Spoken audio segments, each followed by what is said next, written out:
And hello, everyone. How are you doing? It's Dave Bondi. Great to see everyone here. That's our new music that we have. I actually hired someone to make that music for us. So it's great to see everybody here. Hello, Lady is Shy. Hello, everyone. We are broadcasting on multiple platforms. We are on Locals, Rumble, X, Twitch. I've never been on Twitch. I was on Twitch once before, but we're giving it a try. I don't know much about Twitch, but if you're watching on Twitch, hello. I think mostly gamers are on Twitch, but we're on there now. We are also broadcasting live on YouTube for the first time. So we are, and Substack, of course. Thank you to everyone joining me on Substack. I really appreciate it. Broadcasting from the Dave Bondi World Headquarters. It's great to see all of you. I really appreciate all of you being here. And if any of you are brand new to the show, thank you so much. I really appreciate it. If you are not yet a paid subscriber, I encourage you to do so. For those of you who don't know, most of you do. I walked away from the mainstream media in order to go independent. I do some work at the Mackinac Center for Public Policy, but I also have full time doing in independent journalism full time. And that's what I'm doing here, being very.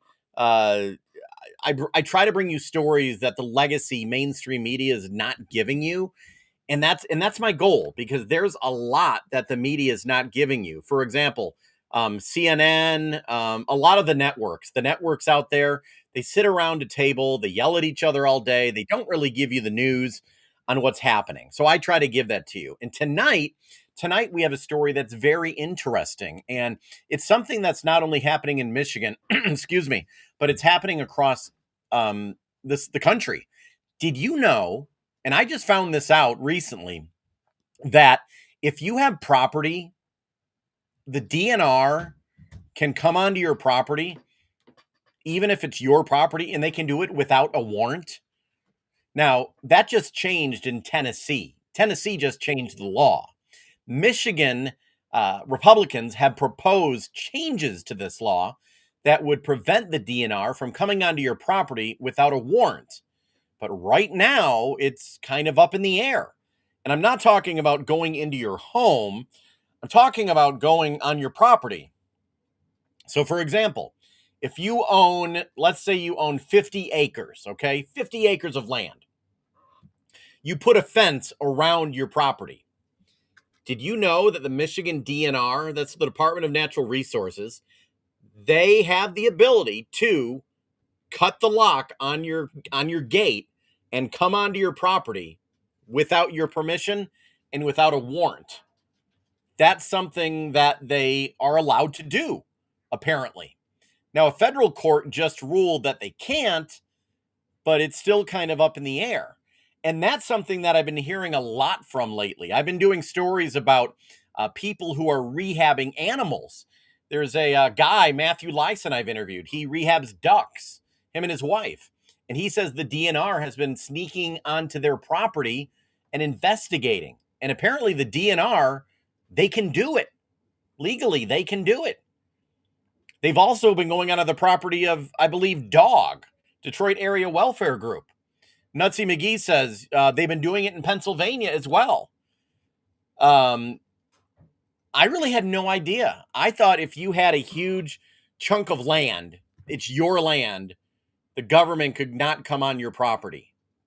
Well, guess what? That's not true. They can. But there's an attorney in Michigan that is trying to stop that. We're going to be talking to him in just a little bit. If you're watching this video right now, I encourage all of you to hit the share button. Whatever platform you're watching on, I believe there should be a share button somewhere here. Okay. But before I get to that, I want to get to something that happened last Thursday, and actually Friday we were talking about it. The state of Michigan, many of you may have seen this before, but the state of Michigan, the Board of Education, they approved changes to their health and sex ed curriculum, where they're going to be talking a lot more now about gender issues, and LGBTQ and things like that. And there's been a big pushback from many people, but there's also other people who support this, saying that, this is something that they need to bring into the schools because it's something that the kids have questions about. So I want to know what you are thinking about this as well. Does do you want your kids learning about this sort of thing from the public school system? Is it an appropriate place uh, to learn from the public school system? Okay. Um, there was like a 6 or 7 hour meeting with the Department of Education the other day, and I'm going to play for you just a little clip. I put it on the social media the other day, and this is Tiffany Tilley. She is a board member for the Michigan Department of Education, and she gives her reason as to why these rules need to change, as to why your kids need to know more or be taught about sex education when it comes to LGBTQ, gender gender issues. And she said, really, and I'm going to try to put this on the screen right now if I can find this here. I'm trying to find my screen. Sorry, I'm a one man show today, right here. Sorry, everybody. Trying to get this on the screen. Okay, I found it. So I'm going to play this for you, and I want to see what you think. I'm going to get your opinion. This is Tiffany Tilley. We live in a world. Hold on, you may not be able to hear it. Let me turn it up. I think my audio's low. Let me see if you can hear this or not. Let me know, everybody. World today where people are out of the closet. Yeah, I don't think you can hear it. I apologize. My audio is really low. On social media. Basically, she is saying that the LGBTQ issue is in our face. It's everywhere. She said she was at an airport and there were a bunch of ads with families with trans children. And she said because of that, it's something that needs to be taught in the public schools. And Michigan has faced a lot of people are not happy with that. There's one lawmaker, not a lawmaker, I'm sorry, Tom McMillan, who said that this is grooming. Jordan, watching on local, says it's everywhere. Well, just because it's everywhere, does it mean it needs to be in the public school system? I'm not saying yes or no, but what I'm saying is this is a big issue that has been talked about in Michigan for quite a bit. This has been all over social media over the last few days. Lawmakers have been talking about it. Others have been talking about it as well. Jordan says, you're gay? Cool. Don't need to know anything. Stop with the drag. Okay. It doesn't belong in schools, says Scott Stillwell. Scott's one of our, he's watching on locals, everybody. One of our original, him and Jordan, really cool guys. Jordan's the ultimate original.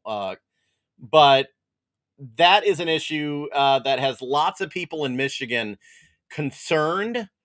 A lot of people are happy that this has changed because they feel as if Michigan is now getting with the times and educating children on things that they need to be educated about and to have acceptance with other people. Now, like I said, I'm not saying for or against. I'm just letting you know both sides on what's happening right now. I want to play with you, play also a soundbite of Tom McMillan. And hopefully I got the audio louder on this. Let me see. Okay, I think I got the audio loud on this. I need to do a better job of editing, everybody. Tom McMillan is a school board member, a board of education member in the state of Michigan. And let me play this and see if you can hear it okay. Let me know if you hear the audio. Actual health education topics that are in statute are only mentioned 151 times, whereas sex and gender is mentioned 253 times. And I would say that that does seem to be standards for grooming kids. You can take that as you want.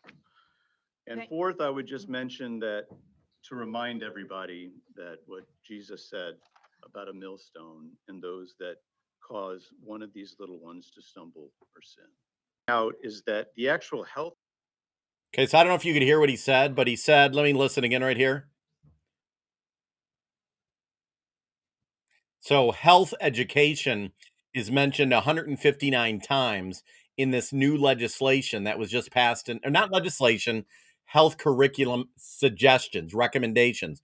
Health was mentioned 159 times, whereas sex and gender was mentioned 250 times. So that was his quote right there. Yeah, he did mention Jesus at the school at the meeting. And no, there is no separation of church and state with that. Someone just said on the comments, Jordan said in the comments, he can't mention Jesus at a school board meeting? Oh, yes, he can. As individual board members, you can talk about God, Jesus. I don't think that's a problem, but I don't think the state itself or the government itself um, can talk about it or encourage a certain religion. But there were hundreds, probably more than 200 parents who spoke up at this meeting. And I've been talking to lots of parents now. Many of them say they are considering um, taking their children out of public schools in Michigan and moving them to either private schools or homeschooling. Some of you watching right now may be one of them. So that's just something that's very interesting. It's most likely going to face litigation. There's probably going to be a lawsuit or lawsuits over this. So I just wanted to touch on this because that's a big issue. Lady is Shy said there's no separation of church and state. That's a false teaching, says Lady is Shy. Thank you, Lady, very much. I know when I was a news anchor, I mentioned God many times, and I know my boss did not like it at all. My boss's name was Karen, and she was a Karen. She did not like me mentioning God on television, but I did, and I would reference it in ways. I remember one time there was a shooting, like a 3-year-old child was shot and killed, and I remember saying on the air, may God bless this child's family and friends, and I was saying it like that, and I think I got in trouble when I was at the television station for saying that, and that was really disappointing because I was just trying to not point my religion at anybody, but just saying, how sad it is for this child that lost their life, and prayers to her friends and her family that are having to go through all of this, which is really sad. Okay. Getting back to our original topic that for the show, I interviewed Philip Ellison. Philip Ellison is an attorney in Michigan, and he has a case going to the Supreme Court in the near future about home equity theft by the government. That's not what we talked about tonight. He has another case. Did you know that the DNR and other agencies can come onto your property without a warrant? For example, let's say you own a farm and you have 50 acres, okay? And you have a fence around your farm. In the state of Michigan, as of now, right now, the Michigan DNR officers, the Department of Natural Resource, they can enter your property without a warrant and investigate. Now, I'm not talking about going into your home or into your barn. That's a no-no. But in Michigan, they are legally allowed to go onto your land. Okay? This is wild to me. I didn't know this. I thought if I had land and if I had property, they could not go onto your property. Yeah, Lady is Shy, exactly. And that was someone just said in the comments, Lady is Shy. It was a DNR agent that shot the church shooter in Grand Blanc. Absolutely. And I admire that. Was a great thing to do. Most DNR agents are great people. But they may not know. And anyway, I'm not going to go there. I'm not going to go there. So the Michigan legislature, Michigan Republicans have introduced legislation that would make it where the Michigan DNR would not be allowed to go on your property without a warrant. A lot of this happens when it comes to hunting, like salt licks. A lot of people, or some people, put out blocks of salt to attract the deer to their property. And that's why many times the DNR will go onto property to see if people are doing this, because I believe it's illegal or it's against the rules to do so. Ted Nugent doesn't believe it should be against the rules, I'll tell you that. Well, my alarm's going off. So there is a case, several cases happening in Michigan about this. I talked to attorney Philip Ellison about this case, and he's going after the state of Michigan. He's going after the state of Michigan because he does not believe that the government should be entering your property without a warrant or without your permission. This is something that everyone needs to know. So if you're watching right now, please share this wherever you are. Share this video. Let's hear what he had to say. Joining me now, our favorite attorney, well, one of our favorite attorneys. We have many of them. Philip Ellison here in Saginaw County. I talked to you a couple months ago about a big Supreme Court case you're working on. This totally separate from that. We're talking about something that many people didn't know in the state of Michigan. The DNR, the Department of Natural Resources, they can actually enter your property without a warrant.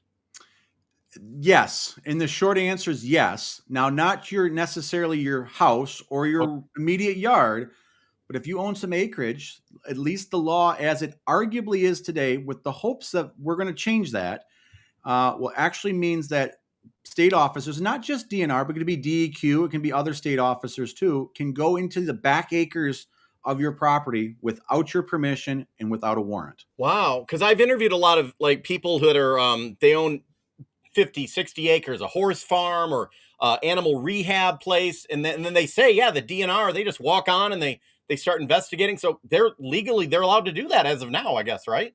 Well, hopefully there's some changes coming down the pipeline from my office, as well as from some legislation that's come into place that would hopefully change that. But arguably right now, these state officials, these state officers can arguably do that under something that's called the Open Fields Doctrine, which I'm sure we're going to talk a little bit here today about. Okay. But hopefully the idea is that with some of these changes that are coming down with some greater protections under the Michigan Constitution and some greater protections the legislature is trying to put into place, that Open Fields Doctrine will hopefully be put to the kind of the dustbin of history here in Michigan. Okay. And let me ask you, does that include, now we're not talking, obviously, if you have a farm home, them going into your home, we're talking about 50, 60 acres going onto your property to look at cattle or horse, whatever. It's not going into your home. It's not the home itself. Now, where the line is, where the line between your home and what's called in legal terms, the curtilage. The curtilage is kind of it's real nebulous in the law. It's real fuzzy. That says a certain distance from your home is protected by constitutional protections under the warrant requirement. Now, meaning you got to get a warrant, got to get permission. Now, where exactly is that line between, is it 10 feet? Is it 100 feet? Is it 500 feet? The courts haven't really set a clear line. And it's kind of like, I basically tell folks, if it's in your yard where you cut your grass, you're generally protected. Beyond that is when it starts getting real fuzzy real fast. The average person probably has no idea. Like before we started recording, I told you, so let's say you own 50 acres. I own 50 acres of land. I want to put a fence around it. And I always thought that legally no one can enter that property, but that's not true, right? That's not true, actually. So that does apply to private citizens. You're 100% right. When it comes to government officers and officials, if it's not in your home or your curtilage, the Open Fields Doctrine arguably gives them what they claim is the right, or at least the lack of prohibition, to go on your property and to do searches. So think of this, commonly comes up like bait piles is where it comes up with DNR. They want to find these bait piles. They're dead set on trying to stop and find people for bait piles. They'll go on to the hunting areas of people's property looking for these without the owner's permission and without a judicial warrant. And as of now, as of this moment, they legally can do that and it can be acceptable in court. Well, as it stands right now, fuzzy. It's fuzzy right now. I think they can't. But no court in Michigan has held that under our more protective Michigan Constitution. Okay. But hopefully that's going to be changing. Okay. And now, as you say that, the Michigan House passed bills to curb DNR's warrantless property searches. But it sounds like from talking to you, there's some things that need to be sized up in that legislation. Well, that legislation I'm excited to see it. Let me just start by saying that. I'm glad, for someone like me who's been talking about the Fourth Amendment for years and years and years, it's exciting to see the Michigan legislature take this up. But the biggest problem is, as we've talked about, is there's no penalty if the DNR or the DEQ simply say, we're not going to follow it. Because a right without a remedy, meaning nothing to correct the wrongdoing if they do this wrong, is no right at all. So kind of the analogy I would tell would be is pretend that they made it against the law to go speeding, which they have, but the speeding ticket cost for your ticket is $0. Why do you care if you get a speeding ticket if the ticket fine is only $0? Yeah, and You're especially if not. I don't get any points on my record, I That's speed right. all day long. That's right. Wow. So the state, it sounds like they need to adjust this or do something because without any penalties, what's the deal? You can say thou shall not as much as you want, but if there's no penalty for violating that law, what difference does it make if they continue to violate it, no matter what the legislature says? Yeah, if my 8-year-old, whatever it might be, I tell him not to do something, if there's not a consequence, he'll keep doing it. I was going to say, even fathers with 8-year-olds know this firsthand, and I think it's even simpler when dealing with government officials and statutes that way. Exactly. So, what is your law firm? You've been working on this, despite what are you involved with? So my office has about a dozen federal lawsuits going right now, where we've sued basically every level of government involving government officials going onto people's property, whether it's their home, their curtilage, their business, wherever, when they've gone there without a warrant. And we're Okay. suing to try to reinvigorate the power of the Fourth Amendment and the Michigan constitutional equivalent.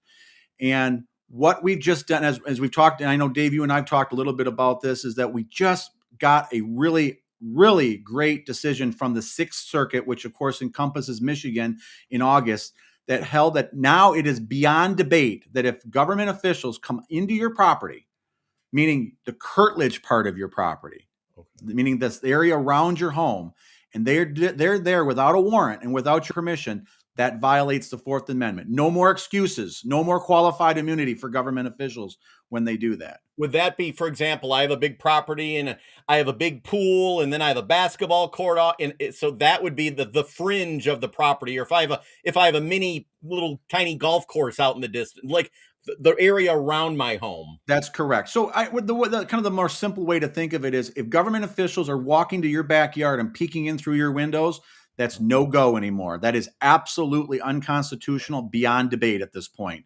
But yet it's amazing to me is I'm still getting calls from folks today, even today, on a Sunday, believe it or not, got a message saying government officials are coming on property without warrants. It's happening all the time. And that's why I'm hoping to use your platform to kind of educate your viewers that way, but also to say, if you run into this, reach out to a lawyer, talk to somebody. The only way it changes is if somebody says something. Do you have, can I bring up the website that you Absolutely. have? Okay, I'm going to bring it on the screen.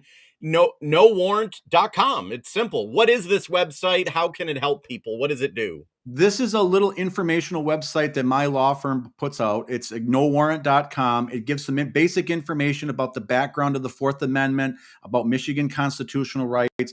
And it also has a way to directly connect to my office if you are somebody that has been searched by government officials. And again, this is all levels, state, federal, or local, who are warrantlessly on your property. That's a constitutional violation. And that's what, hopefully, with lawsuits, that's what changes the law. That's what changes customary practice of government officials. When they know there's a penalty for violating the Constitution, they get hauled into court. And that's what the hope is that with citizens armed with this information, they'll be able to take government officials to court and make them accountable. So not just DNR, we're talking federal, state, local, and across the country, any agency, governmental agency. I mean, and think about that first. You think about that for a second. It's your traditional, your FBI and your ICE officers and things like this, but you're also talking about your zoning official, your electrical inspector, the health inspector. These are we've become so used to government interfering with our lives that no one even thinks about these folks anymore, and they just show up and say, respect the rights I have, the inspector, when in fact they have no right to be on your property without a warrant and without your permission. And I'll ask real quick, and it probably a whole other issue. Have you dealt with drones yet? Drones are a new major deal that is slipping through the cracks of more traditional Fourth Amendment protections. Yeah. The Michigan Supreme Court dealt with the case here not too long ago. Yep. Didn't give us quite the full answer to the question right now, but that's still a very budgeting area of law, as you can imagine. Gotcha. So you're talking. So let's say I have whatever in a building inspector. I'm not home. The city of wherever I live, just walks onto my property, starts looking in, literally maybe in my windows and thinking that I built something. Technically, they're not allowed to do that. They're not allowed to do that. That's that the Fourth Amendment protects you from unreasonable searches and seizures, and warrantless searches are presumptively unreasonable. Now, there's a couple of exceptions the law creates. Just one example of several would be, say an officer was chasing a felon, like you see on Cops, right? And they got to run through your backyard chasing someone. They don't need to stop and get a warrant, but they're not searching your yard. Then what they're doing is they're chasing after somebody. The law has a couple of these exceptions, but they're very narrow and they're very specific. And if they don't apply, courts will not allow Fourth Amendment violations to go unanswered. I don't know if you've been listening, but in the last 2 weeks, the House in Michigan Oversight Committee has been interviewing several people that I interviewed. One was a lady who rehabs ducks and geese, another one dogs. And she said the DNR, there's many good people in the DNR, but she said there's some of them that are like literally just, they go on her property looking for a violation, looking for something to happen. Like they may get an anonymous call, but she feels as if they're going out there just trying to find something. And she thought about this, that it was weird. And she know they can go on there without a warrant, but she just thought it was harassment at some point. Well, but at that point, I mean, there's a real question. I did see that segment. I'm not sitting here right now. I'm not certain that they can go on that property without a warrant. There's already this presumption that we've kind of been trained as a society sometimes that when you're from the government and they knock on your front door, you got to let them in. And we've kind of gotten used to society. We know that that's not true for cops and law enforcement, right? But that same basic rule also applies to inspectors and DNR officers and DEQ officers, or DEQ is, of course, now Eagle now, obviously. Yeah. But whatever acronym you from whatever acronyms on your badge means you're still subject to the Fourth Amendment, even if you're holding a clipboard rather than a gun. And that's important. People need to remember that, because if they don't, it can be then the government or those agencies can just take it even further. So one of the best ways I can say that you can defend yourself from overzealous government officials is to not let them in through the front door. And if you stop them at the front door, a lot of times the problems that you have later on won't ever come to fruition. Because if you let them in and they find something or there's a violation, then that's still eligible, right? Could you let them in? Then at that point, you've consented to letting them into your property that way. Yeah. Okay. So I always tell, there's a famous line from a justice on the U.S. Supreme Court. It says, any lawyer worth his lick of salt will tell you under no circumstances never to let an agent of the government on your property voluntarily. I believe that, and it's not me, that's the quote. That's a justice on the United States Supreme Court that said that in a court decision. Wow. If it's good enough for a justice of the U.S. Supreme Court, it's good enough for me. Yeah. So do you feel with what you're doing in the Michigan House, hopefully they can revise this, are we headed in the right direction? It seems like we need to wake people up a little bit and show them what rights they have. I'm very, very pleased to see that there's some attention being drawn on this, both from the House as well as the courts with the court decisions that we've been getting through my office.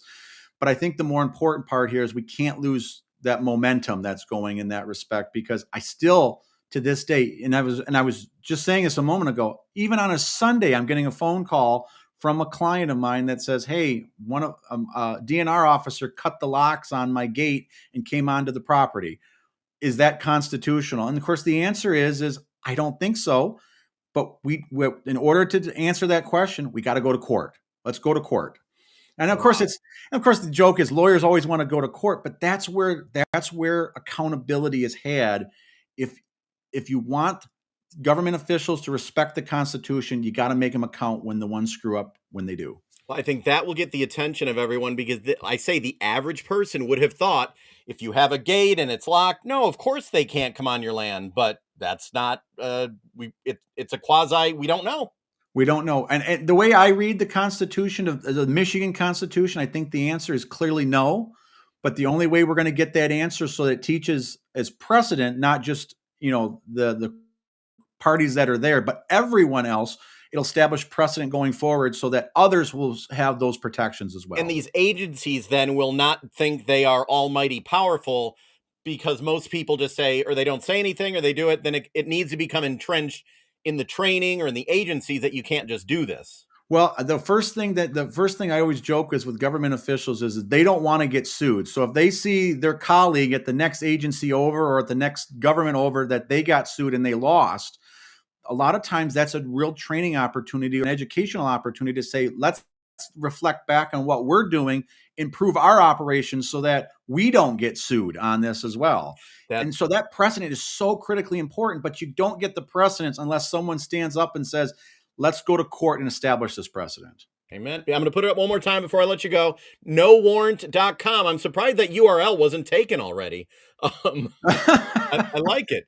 NoWarrant.com. Anything. Boy, there's a lot of stuff on here. Yeah, what to do, okay, so I'll put that in here as well. If anyone has any questions, they can message you here, but it looks like a lot of research as well. Oh, I see you highlight the DNR in Michigan on here as well. Yes. Okay. Yes. I mean, it's an important, like I said, the important part is this is all levels of government. There's not just the law enforcement that's covered by the Fourth Amendment. It's everyone that's covered by the Fourth Amendment. And, and I guess I'll just find out by saying is, of course, we shouldn't be using the Fourth Amendment as a shield to hide illegal activities. But in today's world, the reality is with how many federal, state, and local regulations, Dave, I'm guaranteeing you somehow in the last 5 minutes, you and I broke some sort of regulation. Oh, I'm sure in my backyard, there's something out there that they're going to be coming to my house now, but there's something they could get me for. Yeah. Well, and the reality is that there's no one person can know the hundreds and hundreds of thousands of regulations. And of course, what you need to do is you need to protect yourself because, and I'm going to quote Ronald Reagan here is the 9 scariest words that 9 famous words. He says, I'm here from the government and I'm here to help. And of course, that's the line. Of course, I'm sure I butchered it the wrong way, but the sentiment is there is that you need to protect yourself because the power of the government, when you're facing it yourself, can be an awful scary place that need to be. And if you can keep the government out your front door, the Fourth Amendment is there to put the lock on it for you. Amen. Okay. I appreciate you joining us. Come back on when you're busy as well. And maybe I'd like to head out to DC when the Supreme Court action goes down. I'll take a trip with you. All right. Sounds fantastic. We'll leave the light on for you. There you go, everybody. Really, really interesting, lively discussion going on locals right now and on YouTube and some of our platforms. Some people saying that they should not have to have a warrant if the government needs to get on your property for a reason. They should be able to get on your property. That's what some people are saying. But most of the people in the comments are saying that no, if the government or law enforcement wants to go on my property, they better well get a warrant because I am not allowing them on my property without a warrant. And I think that's something that attorney Phil Ellison right there suggested to all of you as well. Something that he suggested, do not go on, that's your right. But in Michigan, the DNR right now can do that. They are allowed to go on your property without a warrant. They can't go in your home or your garage or your barn, but they can go on the property. And he said many times why they do that is because, for example, like with hunting, they go to look into with salt piles, salt licks. They put out to attract deer to your property. And I believe that's illegal in the state of Michigan. And the DNR can go on your property and look for those sort of things and then fine you if they do that. So interesting interview. Philip Ellison, he is fighting that in court. Michigan Republicans, they are also challenging that, possibly trying to enact legislation.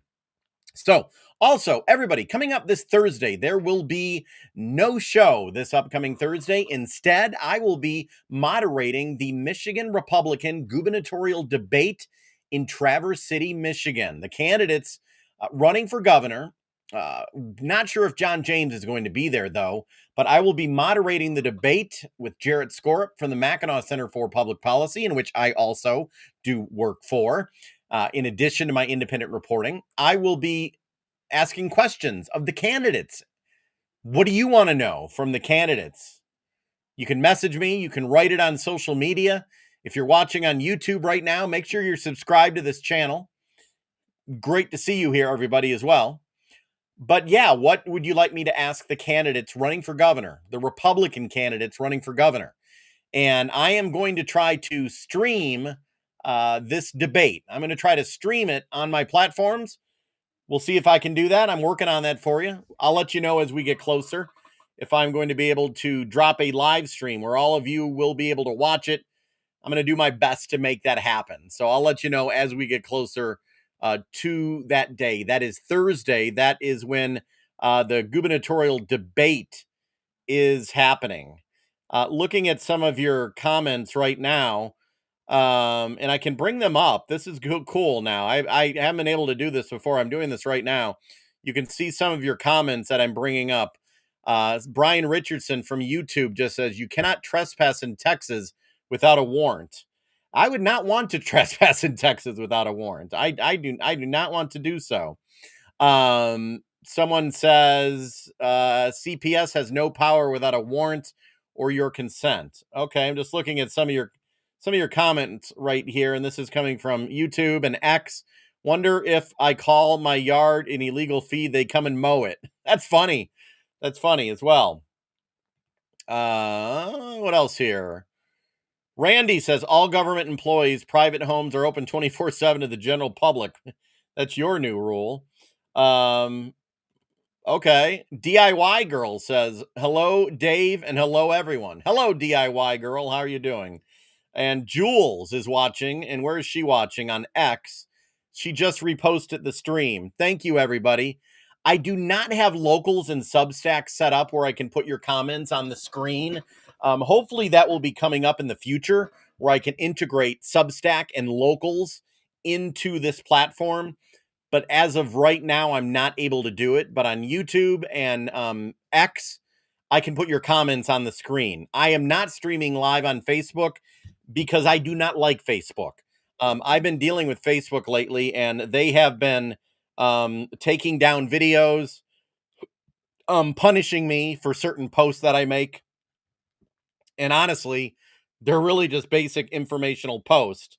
So Facebook is starting to go backwards. They used to be pretty good, but now they're kind of going backwards in an area that I'm not too happy with. So that's why I'm on Substack, Locals, and X, all these other platforms that I believe they give you free speech as much as they can, which I believe in completely. Baiting deer is illegal, says Nutsy McGee. The corn pile is intended for squirrels, chipmunks, and other animals. You don't need, sorry, just looking at some of your comments. Right up there, people get enough of my chatter, said lady is shy. That's funny. Scott Stillwell, that's funny, Scott. Someone just said this is Biden communism bull trying to take over America, says Andrea. Okay, Andrea, gotcha. Thank you. Jeff, thank you for watching. Everyone else, thank you for watching. And if you were not able to see the entire show, as soon as the show is done, it will replay on Substack or Locals or X or whatever platform you're watching on. You will be able to go back and watch it in a replay form. And also, if you are on Substack, I will be emailing out a newsletter that runs down exactly what happened during the show. So you'll be able to get the links and you'll be able to know everything that happened. Okay, everyone, really appreciate all of you being here. Remember, paid subscribers. If you are a paid subscriber, you get an email that will be sent to you every morning at 7 a.m., Monday through Friday, the top 5 stories that the media ignores. I will send that out to the paid subscribers. Just click the link. There should be a button somewhere where you can become a paid subscriber. I'm live on a lot of different platforms right now, so I appreciate all of you being here. I will talk to you later. My prayers go out to all of you. Please stay safe. And for the hunters that are out there in the woods, it's hunting season here in Michigan. Good luck to all of you. Bring home some venison. Looking forward to it. Have a good evening, everybody. We will talk to you later.